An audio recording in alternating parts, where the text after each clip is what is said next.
ఉన్న బంగారాన్ని విడిపించి ఆ రోజు ఆన్లైన్ రేటుకే మేము కొంటాం. Sharma gold company. ఓం శ్రీ మహాగణాధిపతయే నమః. విశేషంగా 2025 ఒకటో తారీఖు ఒకటో నెల 25 అంటే మొత్తము 11 సంఖ్య అనగా లాభానికి సూచిక.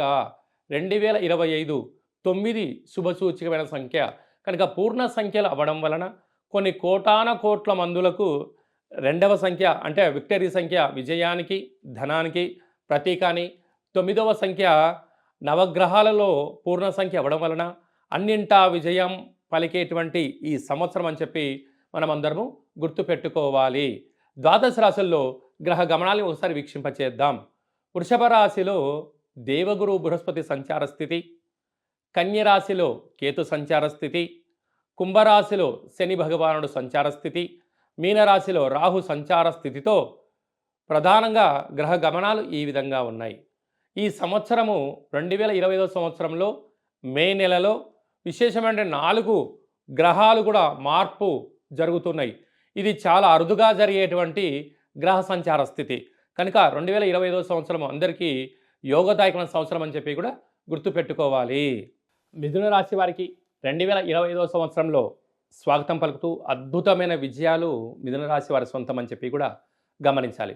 ఎందుకనగా ఈ సంవత్సరము నూతన ఆంగ్ల సంవత్సరము 25వ సంవత్సరము బుధవారం రోజు ప్రారంభమవ్వడం, అందులో ఉత్తరాషాఢ నక్షత్రంతో అవ్వడం వలన మిథున రాశి వారికి ఎన్నో ఏళ్ళుగా ఎదురు చూస్తూ ఉండబడినటువంటి సమయం కన్నా ఈ సమయం చాలా విలువైందని చెప్పి గుర్తుపెట్టుకోగలగాలి.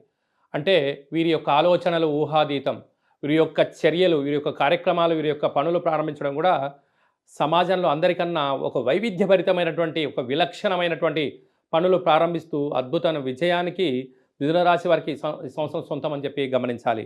14 ఆదాయం 2 వ్యయం. చూడండి అదృష్టం అనేది వీళ్ళని ఎలా వరిస్తుందో. 14 రూపాయలు సంపాదిస్తే కేవలం 2 రూపాయలు మాత్రమే ఖర్చు ఉంటుంది, 12 రూపాయలు మిగులుతున్నాయి. కనుక అంటే రాబోయేటువంటి 12 ఏళ్ల వరకు వీరికి తిరుగులేనటువంటి ధనపరమైనటువంటి చిక్కులు ఉండకుండా సంపాదించే సమయం ఆసన్నమైందని చెప్పి గుర్తుపెట్టుకోగలగాలి. అదే కాకుండా పునర్వసు నక్షత్రంలో పుట్టిన జాతకులకు ఆగస్టు నుంచి డిసెంబర్ వరకు ఆరోగ్యాన్ని కాపాడుకునే మానవ ప్రయత్నం చేయాలని చెప్పి జ్యోతిర్విజ్ఞానం తెలియజేస్తుంది. అదే కాకుండా ఈ మిథున రాశి వారికి సస్యాధిపతి బుధుడు, నీరసాధిపతి బుధుడు, గజాధిపతి బుధుడు, దేశాధిపతి బుధుడు, గ్రామాధిపతి బుధుడు సంపూర్ణమైన అంటే గ్రామ, రాష్ట్ర, దేశ, ప్రపంచ దేశాల యందు వీరి యొక్క వ్యాపారాలు విస్తరింపచడం కానీ, ఉద్యోగ నిమిత్తమై విదేశాలు తిరగడం కానీ అనేక రకాలమైనటువంటి అవకాశాలు మిథున రాశి వారికి రాబోతున్నాయి. కనుక ఎన్నడూ లేనంతటి అదృష్టం మిథున రాశి వారి సొంతం కాబోతుంది. కనుక విద్యార్థులకు చాలా మంచి కాలము, ఉద్యోగస్తులకు చాలా మంచి కాలము, వ్యాపారస్తులకు బ్యాంకు లోన్లు అందడము, అలాగనే విదేశాలు వెళ్ళాలనుకున్న వారికి ఆ విదేశాల్లో ఉండబడిన వారికి వీళ్ళు మంచి అవకాశం ఇవ్వడము, వ్యవసాయ సోదరీమణులకు మంచి పంట పండడము, సకాలంలో విత్తనాలు వేసుకోవడము, అద్భుతమైనటువంటి ధాన్యాన్ని క్రయ విక్రయాల్లో వీళ్ళకి అదృష్టం కలగడము, అదే కాకుండా కూడా పారిశ్రామికవేత్తలకు కొత్త పరిశ్రమలోకి ఎంట్రీ అవ్వడం, టెక్నాలజీ రంగం వైపు ప్రయాణం చేయడము, అలాగే నూతన వస్తువుల వ్యాపారాలు, జిమ్ సెంటర్లు, హోటలు, కిరాణం షాపు, షేర్ మార్కెట్లు, స్వయం వృత్తులు చేసేటువంటి వారందరికీ కూడా ఇది చాలా మంచి సంవత్సరం అని చెప్పి కూడా గుర్తుపెట్టుకోగలగాలి. గ్రహ గమనాల్లో మే నుండి వీరికి రాశిలోనే దేవగురు బృహస్పతి సంచారం చేయడం వలన ఇంకనూ అద్భుతమైన విజయం మిథున రాశి వారి సొంతం కాబోతుందని చెప్పి గుర్తుపెట్టుకోవాలి.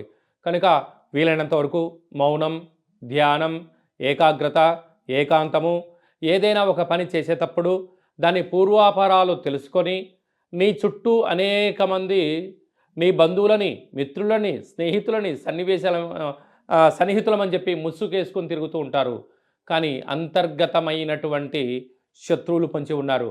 మీరేమనుకుంటారంటే వీరంతా నా వారే అని మీరు అనుకుంటారు. కానీ నీ దగ్గర ధనం ఉన్నంత వరకే వారు నీవారు. నీ దగ్గర ఎప్పుడైతే ధనం అయిపోతుంది అన్న విషయాన్ని నీకన్నా నీ చుట్టుపక్కల వారి ముందే గ్రహించి అక్కడి నుంచి చిన్నగా జారుకుంటూ వెళ్ళిపోతూ ఉంటారు. కానీ ఒక్కసారి నీ దగ్గర నుంచి వెళ్ళిపోయిన తర్వాత నేను కాదనుకొని నీ బంధాన్ని ఎప్పుడైతే దూరం చేసుకున్న తర్వాత తిరిగి తెచ్చుకున్నావా వారే నీకు యమపాశం అవుతారు అని చెప్పి మిథునరాశి వారు బాగా గుర్తు పెట్టుకోవాల్సిన అంశం. కనుక వీలైనంత వరకు ప్రశాంతంగా ఉండే ప్రయత్నం చేయండి, ధర్మ మార్గంగా ఉండండి, ఆధ్యాత్మికంగా ఉండండి, ప్రశాంత జీవితం స్వాగతం పలకండి. రాబోయే కాలం అంతా రాజ్య పట్టాభిషేకం మిథున రాశి వారి సొంతం అని చెప్పి కూడా గమనించాలి.